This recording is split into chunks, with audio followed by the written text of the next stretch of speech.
Postmortem period होची आपनकर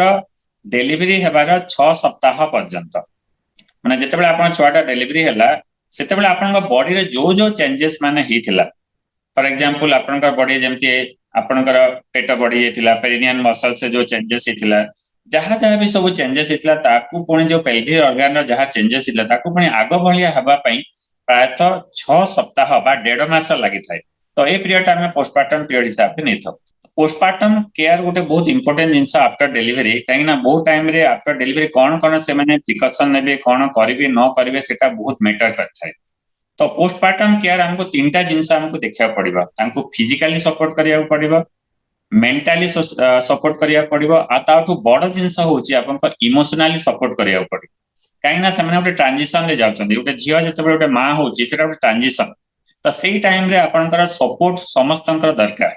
और सेथिरे आपन not only from the family also from the gynaecologist माने खाली गायनेकोलॉजिस्ट का एथिरे रोल होची जतेबेले आपनकर छुआटा डेलीवरी हैला परे सेते तांको प्रॉपर काउंसलिंग करियार अछि जेते आपन डेलीवरी हैला परे कोन कोन आपन प्रिकॉशन नेबे अबाउट द ब्रेस्ट फीडिंग कोन कोन आपन बॉडी रे चेंजेस हबो ताको आपन केमती आपन का फेस करबे तो एवरीथिंग आपन को प्रॉपर काउंसलिंग करले से जो पोस्टमार्टम पीरियड ताको से प्रॉपर्ली ताको हमने फेस करि पारिबे इजीली से ट्रांजिशन को से भलो रे जाई पारिबे डेलीवरी हला परे बहुत सारा फिजिकल चेंजेस मां मान कर हिताय से विषय हमने समस्त अवेयर हबार अछि जे गायनेकोलॉजिस्ट हिसाब ताको समस्त बुझार अछि जेमति डेलीवरी हला परे बहुत जना आसिके करंती सर हमर ब्लीडिंग होची बोली कहंती किंतु नॉर्मल ब्लीडिंग जोटा अल्प ब्लीडिंग होय जाको हम मेडिकल भाषा लोकिया बोली कहता तो सेथिरे आपनकर जो स्टार्टिंग रे आपनकर रेड कलर ब्लीडिंग हिताय तापर ग्रेजुअली तार कलर चेंजेस हिताय तापर सेटा ग्रेजुअली येलो कलर होय तापर लास्ट रे व्हाइट कलर होय तो से जो ब्लीडिंग ता नॉर्मली आपनकर 1.5 मास पर्यंत भी रही थाय दैट इज नॉर्मल किंतु असुविधा केतबे जेतबे हेवी ब्लीडिंग होची अधिका ब्लीडिंग होची आ किछि जदी फॉल स्पाइरलिंग ब्लीडिंग होची सेतेले सेटा होची असुविधा किंतु नॉर्मल ब्लीडिंग अल्प होय that is called the lochia तापर सेकंड जिंस होची यूट्रस जो आपनकर साइज ता बढ़ी जायतिला गर्भाशय सेटा नॉर्मल हबा को पाखा पाखी आपन को 6 सप्ताह लागि थाय माने यूट्रस ता श्रिंक करिवो आगो भलिया साइज को आसीबो सेटा आपन को चेंजेस हेताय तापरे आउटे बड़ जिंस समस्तन को उटे कंसर्न थाय सेटा होची ब्रेस्ट एनगेजमेंट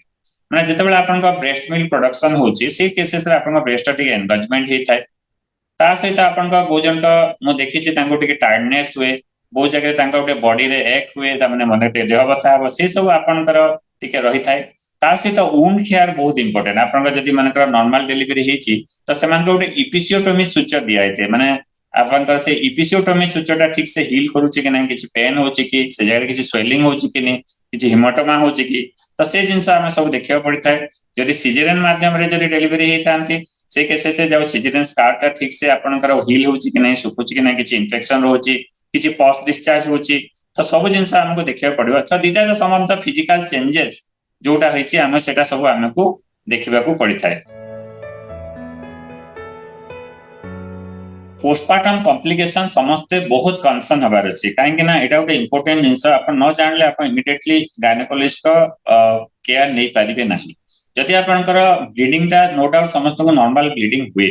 किंतु ब्लीडिंग जदि हेवी होची सेटा होची मुख्य कंसर्न इमीडिएटली आपन को आसी के देखा करिया को पड़िबा हमें अल्ट्रासाउंड करके हमें कॉज देखिया काहे कि अधिका ब्लीडिंग होची कारणटा हमें देखिया को पड़िबा काहे अधिका ब्लीडिंग ले तांका हीमोग्लोबिन फॉल करिवो and that is risk factor for heart अब सेकंड जिंस होची जदि ब्रेस्ट किछि पेन होची ब्रेस्ट एनगेजमेंट बेसी होची जदि ब्रेस्ट किछि इन्फेक्शन हे गेला सेटा मास्टाइटिस बोली कहा जाय थाय आउट ऑफ मेजर कंसर्न म देखि छि मां मान कर गुटे हला क्रैक्ड निपुल ले किछि तांकर फीडिंग कला बरे प्रॉब्लम होती तो से केसेस रे इमीडिएटली सामने आसिकरी देखा करिया पड़िबो आ सबुठ बड़ जिंस आपन समस्त को अवेयरनेस पय कहय चोछि जदि पोस्टमार्टम फीवर जदि आपनकर डिलीवरी परे जदि ज्वर हला तो दैट इज ए कंसर्न किछि इन्फेक्शन अछि कि तो से केसेस रे इमीडिएटली आपन को आसी देखा पड़िबो आ गुटे जिंस होछि फाउल स्मेलिंग डिस्चार्ज माने आपन को जदि नॉर्मली जोटा जो ब्लीडिंग दा होछि किछि फाउल स्मेलिंग होछि सेतिरे आपन को आसीयो पड़िबो आ लास्टली गुटे कहबे आपन डिलीवरी पारे होछि गुटे पोस्टमार्टम ब्लू बोली कहा जाय पोस्टमार्टम ब्लू ता नॉर्मली हेता है डिलीवरी रो 2 सप्ताह मध्य रे सेटा गुटे आपन को like a depression postpartum depression बळे तो से पार्ट रे आपन को प्रॉपर सपोर्ट बहुत दरकार फैमिली एंड एवरीवन तो समस्त आपन प्रॉपर काउंसलिंग तांको करियार अछि तो एटा होते कॉमन जिंस जोटा आपन को टिके पोस्टमार्टम जो कॉम्प्लिकेशन हमें नै परिबा ताको हमें किंतु प्रॉपरली ताको एड्रेस कले सेटा आपन किछि असुविधा करिवो ना। पोस्टमार्टम पीरियड रे आपन मेंटल हेल्थ रो बहुत इंपोर्टेंस अछि कारण से गोटे छुआ को सेते बेले जन्म हला पे जने मां होची तो सेथे तांका रेस्पोंसिबिलिटी तांका जो ट्रांजिशन होची सेते आपन बहुत बढ़ी जाय थाए। तो सेति पे आपन गोटे होची गोटे share feeling with the family and the doctor. आपन जहां असुविधा होची ताको हमें फैमिली सहित शेयर करिया अछि, डॉक्टर का सहित शेयर करिया अछि। आपन जते बेले समय पाउछन्ती टिके रेस्ट नेबे आ प्रॉपर स्लीप आ जते बेले आपन किछि गोटे सैड रहउछन्ती, दुख रहउछि, किछि एंजाइटी रहउछि तो सेते बेले आपनकर इमिडिएटली आपन से जिंस आपन संगे संगे शेयर करिया अछि हस्बैंड का सहित, फैमिली का सहित। ताबे कहीं ना ई समय गोटे आपन छुआ का सहित आप गोटे बॉन्ड क्रिएट हेता है, बॉन्ड विथ अ बेबी।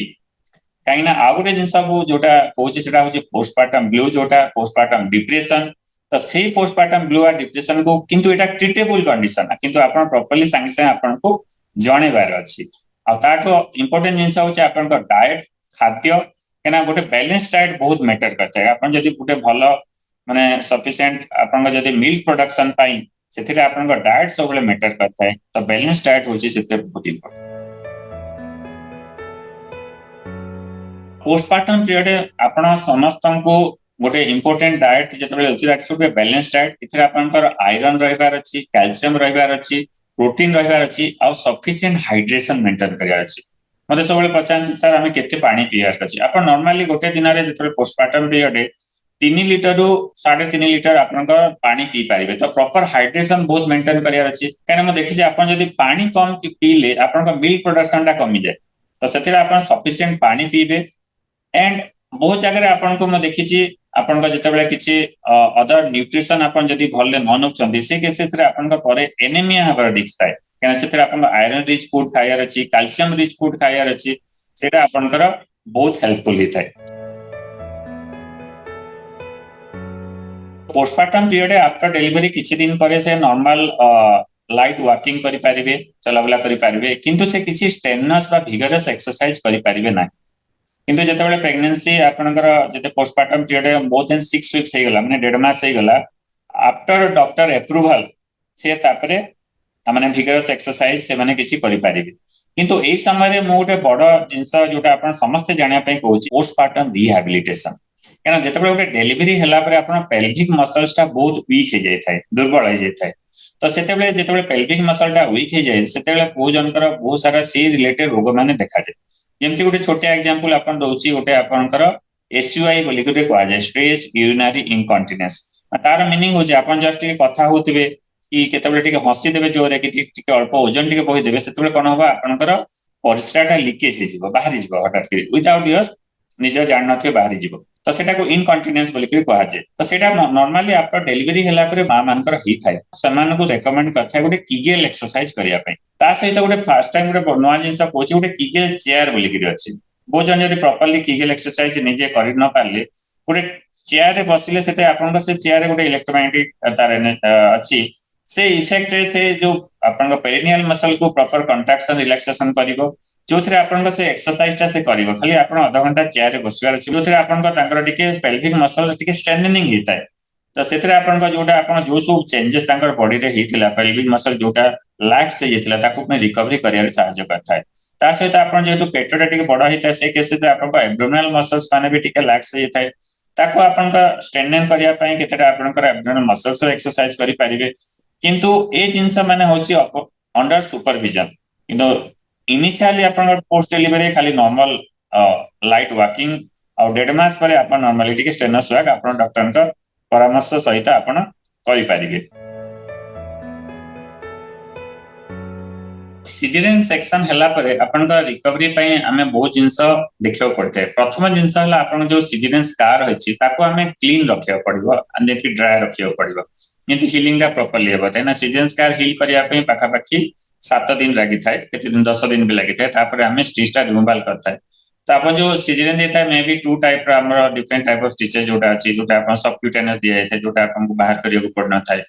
कि आपन मैट्रिक्स सुचर दिया जाय सेटा आपन को नॉर्मल स्टिच ता हमको पुनी बाहर करिया पड़ता है आफ्टर 7 to 10 डेज। तो एटा होची आपन का जो वुंड को आपन जेंति हेल्दी रखिबे सेटा किछि इन्फेक्शन न रहिबो, क्लीन रखिबे सेटा सबले मैटर करता है। आ सबले सीजन हला पे प्रथम 6 सप्ताह आपण हेवी वेट लिफ्टिंग करिबेनी माने बेसी ओजन जिंस बोइबेनी तापरे आपण का जदी स्ट्रीट जगह किसी रेडनेस देखा जाउची किसी फीवर होची किसी माने पॉस्ट डिस्चार्ज हला भलिया होची से केसे संगे संगे आपण देखिया को पड़िबो किंतु आपण नॉर्मल जेंटल मूवमेंट वॉकिंग जोटा मु कहूची सेटा आपण वॉकिंग करि परिबे यदि आपण जदी मा नॉर्मल डिलीवरी हला परे जदी इमीडिएटली से आपण का जते शीघ्र हला से ब्रेस्ट फीडिंग करि परिबो सीजरियन डिलीवरी हला परे ताको एनेस्थेसिया इफेक्ट कमिला परे जते शीघ्र चाहेले ब्रेस्ट फीडिंग इमीडिएटली करि परिबे आ ब्रेस्ट फीडिंग करिया पे प्रॉपर टेक्निक अछि जोटा आपण ताकू भलरे आमे ताकू बुझिया पड़िबो आ ता सहित आपनकर what are the advantage in the mother मार कोन कोन उपकारिता होची मार उपकारिता में कहूची जदी आपण जो माने एक्सक्लूसिव ब्रेस्ट फीडिंग कोचंदी जोटा आमे डिस्कशन करथिले जे तांकर जो रिकवरीटा होची डिलीवरी परे जो जो आमे नॉर्मल को रिकवरीटा बहुत शीघ्र होइताय ता पेल्विक ऑर्गन पुनी बहुत शीघ्र तांकर नॉर्मल को पळेस्ता जो माने ब्रेस्ट फीडिंग करंती तांकर लैक्टेशनल लेमिनेरिया हो माने तांकर मेंसटा शीघ्र आसेनी सेटा उठे तामने कॉन्ट्रासेप्शन भलिया बेनिफिट दे तो सेटा होची आपनका लैक्टेशनल लेमिनेरिया बोली कहले किंतु जो माने ब्रेस्ट फीडिंग करना तांते तांको पीरियड ता शीघ्र आसी जाय आफ्टर डिलीवरी तापरे अदर आपनका ब्रेस्ट फीडिंग मां को कोन एडवांटेज अछि मार गोटे बड़ एडवांटेज होची हमर होची one of the most common cancer होची कोन आपन जानछंती सेटा होची ब्रेस्ट कैंसर माने मां मान को जे मान को जो होची most common cancer in the world is the breast cancer तो जदि आपण एक्सक्लूसिव ब्रेस्ट फीडिंग करूचंती तो आपनकर भविष्य रे ब्रेस्ट कैंसर हबार रिस्क ता आपण कमी जाय थाय तो सेटा होची सबसे बड़ एडवांटेज तो जदि ब्रेस्ट फीडिंग करू नाहंती आपण परे आपनकर ब्रेस्ट कैंसर हबार रिस्क अधिका स्लीप आपनकर रेस्ट बहुत इंपोर्टेंट जेतेबेले आपनकर पोस्टपार्टम पीरियड है काने जेतेबेले आपनकर रेस्ट होचंती आपनकर जो बॉडी रे चेंजेस होची ताको आमा जो पोस्टपार्टम पीरियड रे सेटा को हीलिंग हबारे सहायता करथाय आपनकर मूड को बैलेंस करिबारे से सहायता करथाय ता सहित बड़ जिनस आपनका मिल्क प्रोडक्शन रे आपनका सेटा सहायता करथाय आ मु सबले रेकमेंड करे जेतेबेले छुआडे जेतेबेले सोईची सेतेबेले आपनका उडे नैप नै पारिबे तो सेतेबेले आपन जेतेबेले समय पाउछंती टिके रेस्ट नियंतु तो सेटा आपन उडे प्रॉपर साउंड स्लीप हेले सेटा आपनकर बहुत सारा उपकारिता रहिछि डिलीवरी हला परे जेतेबेले छुआटे घर को आसुची सेटा उडे नुवा फैमिली मेंबर हिसाब रे आसिला तो सेति पय एटा खाली मार दायित्व नहीं छुआ पय एटा टोटल फैमिली रो दायित्व जे समस्ते ताको हमर सी जो केयर सेटा उडे हमने share household and the baby care समस्तन का रोल रहिछि तो ता सहित मां को समस्त हमें एनकरेज करिया अछि से तेमती प्रॉपर रेस्ट पाउचंती कि नै ता सहित तांकर खाइबाटा तो बहुत सामने हमें देखु जे समस्त खाइ सारला परे मां माने खांती तो say that should not be से माने प्रथमे खाया कथा तांको बेसी न्यूट्रिशन दरकार तांकर न्यूट्रिशन आवश्यक अछि से माने तांकर प्रॉपर जदी मां खीर दरकार के तांकर जो डिलीवरी टाइम रे जते ब्लड लॉस हेछि नॉर्मल डिलीवरी आपन ब्लड लॉस हे थाए सीजन भी आपन किछि ब्लड लॉस रही थाए तो जो ब्लड आपन लॉस हे ताको रिकवरी करियार अछि तो नहले तांको पय असुविधा तो रिकवरी पय तांको जोते आयरन रिच फूड खाइयार अछि तो सेति पय फूड रो आपनकर जोटा भलो अछि प्रॉपर्ली जेमति खाइबे हेल्थी मील ता सहित हाइड्रेटेड रहिबे सफिशिएंट पानी पीबे एंड ता सहित तांको इमोशनल सपोर्ट देबार अछि आ जेतेबेले जहा से आवश्यक करूचंती ताकू इमीडिएटली फुलफिल आमे करियार अछि सेतेबेले उडे आपनका हेल्दी मदर एंड हेल्दी छुआ हेबे आ जो पोस्टपार्टम पीरियड को से बहुत भलरे से क्रॉस करि पारिबे विभिन्न रोगर कारण और निराकरण संपर्क में डाक्तरंग ठारू जानिबा पई स्वास्थ्य प्लस ओडिया रो यूट्यूब चैनल सब्सक्राइब करंतु।